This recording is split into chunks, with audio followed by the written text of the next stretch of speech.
നമസ്കാരം. അഗ്നിപർവ്വതങ്ങൾ എന്നാൽ ഭൂമിയുടെ ഉപരിതലത്തിൽ വിള്ളലുകളിലൂടെയോ അല്ലെങ്കിൽ പർവ്വതങ്ങളുടെ മുകളിലൂടെയോ ഉരുകിയ ലാവ, ചാരം, പാറക്കഷ്ണങ്ങൾ, വാതകങ്ങൾ എന്നിവ പുറത്തേക്ക് വരുന്ന പർവ്വതങ്ങളാണ്. ഭൂമിയുടെ ഉള്ളിലെ ഉയർന്ന താപനിലയും മർദ്ദവുമാണ് ഇതിന് പ്രധാന കാരണം. ചുവപ്പും മഞ്ഞയും ഇടകലർന്ന നിറത്തിൽ തിളച്ചുമറിഞ്ഞ് ഉരുകിയൊലിച്ച ലാവയും ഉയർന്നു പൊങ്ങുന്ന പുകച്ചുരുളുകളുമാണ് അഗ്നിപർവ്വതം എന്ന വാക്ക് കേൾക്കുമ്പോൾ നമ്മുടെ മനസ്സിലെത്തുന്നത്. എന്നാൽ വ്യത്യസ്തവും അത്യാകർഷകവുമായ ഒരു അഗ്നിപർവ്വതം നമ്മുടെ ഭൂമിയിലുണ്ട്. ലാവയിൽ നിന്ന് നീല ജ്വാലകൾ ഉയരുന്ന അഗ്നിപർവ്വത സമുച്ചയമാണ് ഇന്തോനേഷ്യയിലെ കാവ ഇജൻ. ആകാശത്തിൻ്റെയും ആഴക്കടലിൻ്റെയും നീലിമയേക്കാൾ അഴകാർന്ന നിറമാണ് രാവിരുട്ടിൽ ഇജനിലെ ജ്വാലകൾക്ക്. ഇന്തോനേഷ്യയിലെത്തുന്ന വിനോദസഞ്ചാരികളിൽ സാഹസിക യാത്രയിൽ തൽപരരായവരുടെ പ്രിയപ്പെട്ട ഇടം കൂടിയാണ് ഇജൻ. നീല ജ്വാലകൾ മാത്രമല്ല, അഗ്നിപർവ്വത സമുച്ചയത്തിന് സമീപമുള്ള ഹരിതനീല നിറമാർന്ന ഗർത്ത തടാകവും സന്ദർശകരെ ആകർഷിക്കുന്നു. പക്ഷേ ഇജനിലെ ആകർഷകമായ ജ്വാലകളും ജലവും ഒട്ടും ആരോഗ്യപരമായ സംഗതികളല്ല എന്നതാണ് വാസ്തവം. ജാവയിലാണ് ഇജൻ അഗ്നിപർവ്വത സമുച്ചയം സ്ഥിതി ചെയ്യുന്നത്. 20 കിലോമീറ്റർ വിസ്തൃതി ഉണ്ട് ഇതിന്. ഈ സമുച്ചയത്തിൻ്റെ ഏറ്റവും ഉയർന്ന മുനമ്പാണ് ഗുനിങ് മെരാപ്പി. അഗ്നിപർവ്വതം എന്നാണ് ഈ വാക്കിനർത്ഥം. ഇജൻ പർവ്വത പ്രദേശം, പുലാവു മേര ബീച്ച്, ഹലാസ് പൂർവ്വ ദേശീയോദ്യാനം എന്നീ മേഖലകളിലായി ഇജൻ ജിയോ പാർക്ക് വ്യാപിച്ചു കിടക്കുന്നു. 2023 ഇത് യുനെസ്കോ ഗ്ലോബൽ ജിയോ പാർക്ക് പട്ടികയുടെ ഭാഗവുമായി. ഗുനിങ് മെരാപ്പിയുടെ പടിഞ്ഞാറ് വശത്തായിട്ടാണ് ഇജൻ അഗ്നിപർവ്വതം. ഈ അഗ്നിപർവ്വതത്തിൻ്റെ ഭാഗമാണ് അമ്ല ഗർത്ത തടാകം. ഈ തടാകത്തിന് ഏകദേശം 1 കിലോമീറ്റർ വിസ്തൃതിയുണ്ട്. ലോകത്തിലെ ഏറ്റവും വലിയ അമ്ല ഗർത്ത തടാകവുമാണിത്. ഗന്ധകത്തിൻ്റെ അഥവാ സൾഫറിൻ്റെ സാന്നിധ്യമാണ് ഇജനിലെ നീല ലാവയ്ക്ക് കാരണം. സൾഫറിൻ്റെ വൻ ശേഖരമാണ് പ്രദേശത്തുള്ളത്. അഗ്നിപർവ്വത വിസ്ഫോടനം മൂലമുണ്ടാകുന്ന ഭൂവൽക്ക വിടവിലൂടെ ലാവ പുറത്തേക്ക് വമിക്കുന്നു. ഉരുകിയൊലിക്കുന്ന ലാവയിൽ നിന്നുണ്ടാകുന്ന പുകയ്ക്കും നീല നിറമാണ്. സൾഫ്യൂരിക് വാതകം കത്തുന്നതാണ് നീല ജ്വാലകൾ ഉണ്ടാക്കുന്നത്. 600 ഡിഗ്രി സെൽഷ്യസ് വരെ ഊഷ്മാവിലാണ് ലാവ ഒരുക്കം. സൾഫ്യൂരിക് വാതകത്തിൻ്റെ ഒരു ഭാഗം ഘനീഭവിച്ച് വീണ്ടും ദ്രവാവസ്ഥയിലെത്തുന്നത് ലാവാജ്വലനം തുടരുന്നതിന് കാരണമാകുന്നു. താഴ്ന്ന പ്രതലത്തിലേക്ക് നീങ്ങുന്നതിനിടെ ജ്വലനം നടക്കുന്നതും മനോഹരമായ കാഴ്ചയൊരുക്കുന്നു. ലാവ താഴേക്ക് ഒഴുകുന്നത് പോലെയാണ് ഇത് അനുഭവമൊരുക്കുന്നത്.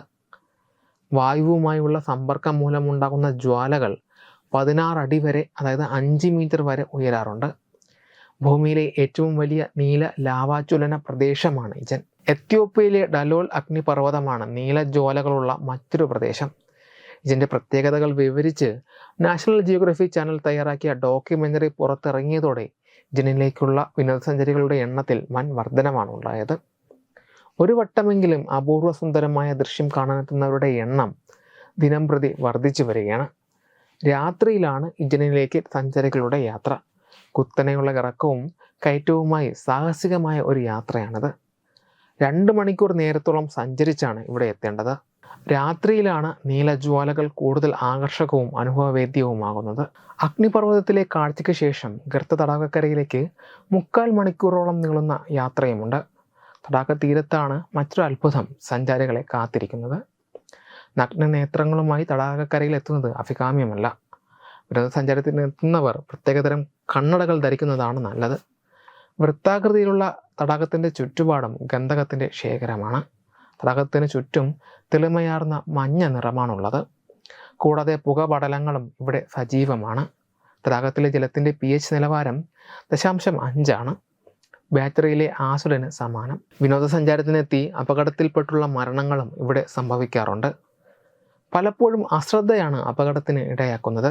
തടാകത്തിൻ്റെ മനോഹരമായ പശ്ചാത്തലത്തിലുള്ള ചിത്രം പകർത്താനുള്ള ശ്രമത്തിൽ ജീവൻ നഷ്ടമായവരാണ് അധികവും. Web desk Tatwamayi news.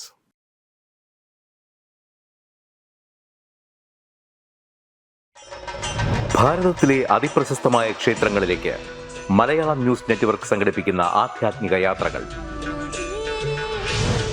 പ്രമുഖ ട്രാവൽ ഏജൻസിയായ യാത്രാനന്ദയുമായി ചേർന്ന് മലയാളം ന്യൂസ് നെറ്റ്വർക്ക് ഒരുക്കുന്ന യാത്രയിൽ ചുരുങ്ങിയ നിരക്കിൽ നിങ്ങൾക്കും പങ്കാളികളാകാം. ഭാരതത്തിലെ പ്രമുഖ ശക്തിപീഠമായ അസമിലെ കാമാഖ്യ ക്ഷേത്രത്തിലേക്കാണ് ആദ്യ യാത്ര. കാമരൂപമെന്ന് കാളിദാസനും പ്രാഗ്ജ്യോതിഷപുരമെന്ന വ്യാസനും വിളിച്ച അതിമനോഹരമായ സംസ്ഥാനമാണ് അസം. സമമായി മറ്റൊന്നില്ല എന്നാണ് അസമിന്റെ അർത്ഥം. ബ്രഹ്മപുത്ര നദിയും ഹിമാലയവും ദൃശ്യചാരുത കൊണ്ട് അനുഗ്രഹിച്ച അസമിലെ കാമാഖ്യ ഇന്ത്യയിലെ തന്നെ ഏറ്റവും പ്രധാനപ്പെട്ട കാളി ക്ഷേത്രങ്ങളിലൊന്നാണ്. കാമാഖ്യ ക്ഷേത്ര സന്ദർശനത്തിനു ശേഷം കിഴക്കിന്റെ സ്വിറ്റ്സർലാൻഡ് എന്നറിയപ്പെടുന്ന മേഘാലയയിലെ ഷില്ലോങ് നഗരവും ചിറാപുഞ്ചിയും അതിമനോഹരമായ മഴക്കാടുകളും ഹിമാലയൻ കാറ്റ് ചൂളം വിളിക്കുന്ന താഴ്വരകളും മേഘങ്ങളെ ഉമ്മവയ്ക്കുന്ന ചെറുകുന്നുകളും കണ്ണാടി പോലെ ജലമൊഴുകുന്ന ഉമയാങ് നദിയും സന്ദർശിക്കുന്നു. ജീവിതത്തിൽ ഒരിക്കലെങ്കിലും കണ്ടിരിക്കേണ്ട ഈ അത്ഭുത ലോകത്തിലേക്ക് നിങ്ങളെ സ്വാഗതം ചെയ്യുന്നു. വിമാന ടിക്കറ്റും ചിലവുകളും ഉൾപ്പെടെ 65,000 രൂപ ചിലവ് വരുന്ന ഈ പാക്കേജ് 59,000 രൂപയ്ക്ക് മലയാളം ന്യൂസ് നെറ്റ്വർക്ക് നിങ്ങൾക്ക് ലഭ്യമാക്കുന്നു. ആദ്യം ബുക്ക് ചെയ്യുന്ന 5 പേർക്ക് 56,000 രൂപയ്ക്ക് ഏർലി ബേർഡ് ഓഫറും ലഭ്യമാണ്. കൂടുതൽ വിവരങ്ങൾക്ക് ഇനി പറയുന്ന നമ്പറിൽ ബന്ധപ്പെടുക. 8089001200 അല്ലെങ്കിൽ 7736549234.